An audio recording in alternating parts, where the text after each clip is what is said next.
कसाना गुज्जर देसी music D&D records मनोहर थाना the song editor Deshraj Gujjar. ये मिलबा बाड़ा में मत आवे बहेला डर लागे मोने मिलबा बाड़ा में मत आवे बहेला डर लागे मोने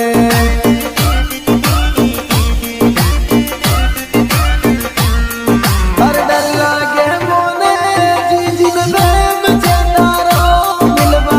बाड़ा में मत आवे बहेला डर लागे मोने मिलबा बाड़ा में मत आवे बहेला डर लागे मोने।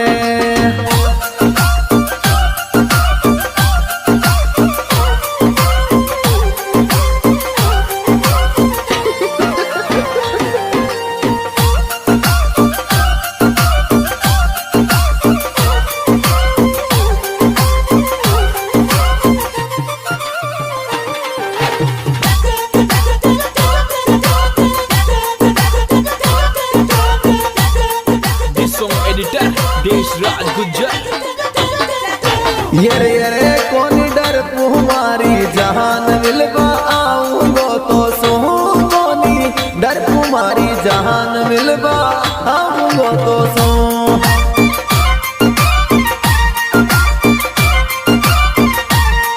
अरे आऊंगो तो सो मिलबा आऊंगो तो सो कोनी डर कोनी बाएली मिलबा आऊंगो तो सो कोनी डर तुम्हारी जान मिलबा आऊंगो तो सो। क्या बात है सोनू कसाना सिंगर सोनू कसाना गुज्जर।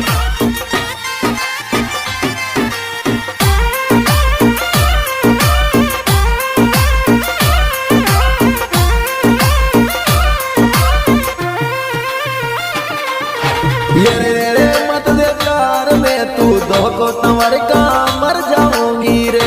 मत दे प्यार में तू दो को तंवर का मर जाऊंगी रे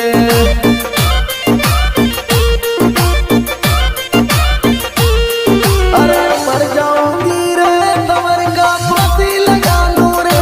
मत दे प्यार में तू दो को तंवर का मर जाऊंगी रे मत दे प्यार में तू दो को तंवर का मर जाऊंगी रे।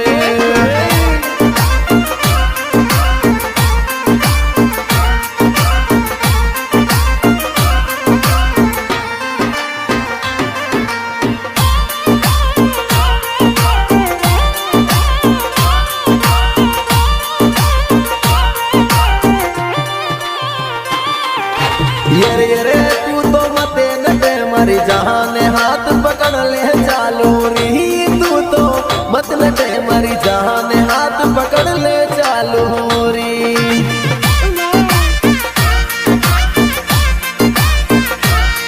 अरे हाथ पकड़ ले चालू री जानो हाथ पकड़ ले चालू तू तो मत नटे मरी जहान हाथ पकड़ ले चालू री तू तो मत नटे मरी जहान हाथ पकड़ ले चालू री। The song editor Deshraj Gujjar. Singer Sonu Kasana Gujjar.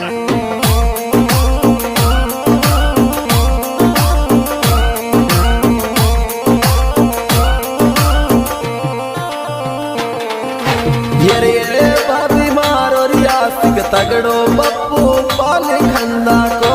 भाभी मारो आसिक तगड़ो री बप्पू पाल खंदा को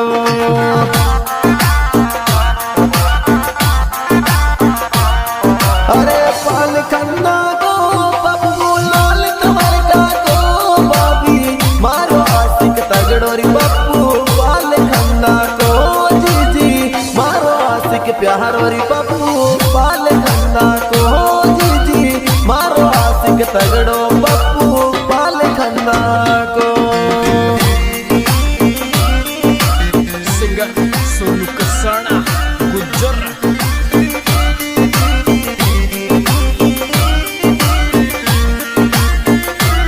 देसी म्यूजिक D&D रिकॉर्ड्स मनोहर थाना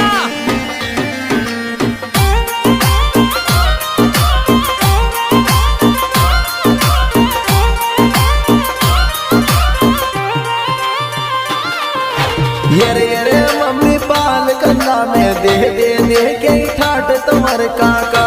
जी जी पाल कन्ना में दे दे दे के ठाट तुम्हारे काका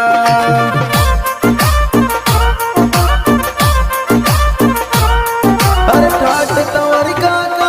पप्पू लाल तुम्हारे काका जी जी पाल कन्ना में दे दे दे के ठाट तुम्हारे काका जी जी पाल कन्ना में दे दे दे के ठाट तुम्हारे काका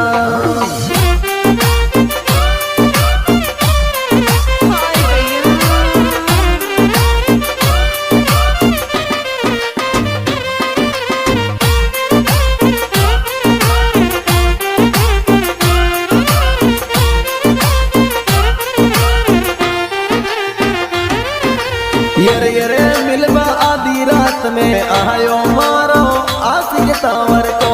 मिलवा आधी रात में आयो मारो आशिक तावर को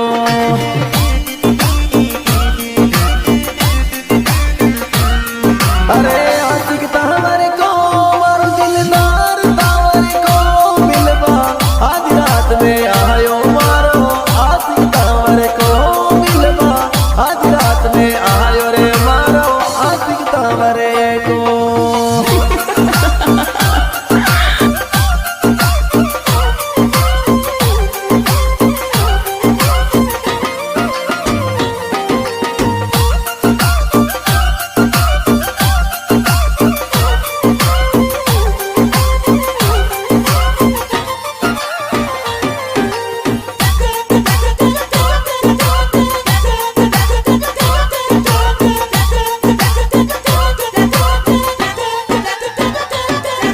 ये दो मत देवे प्रियंका पप्पू लाल तुम्हारे काने दो मत देवे प्रियंका पप्पू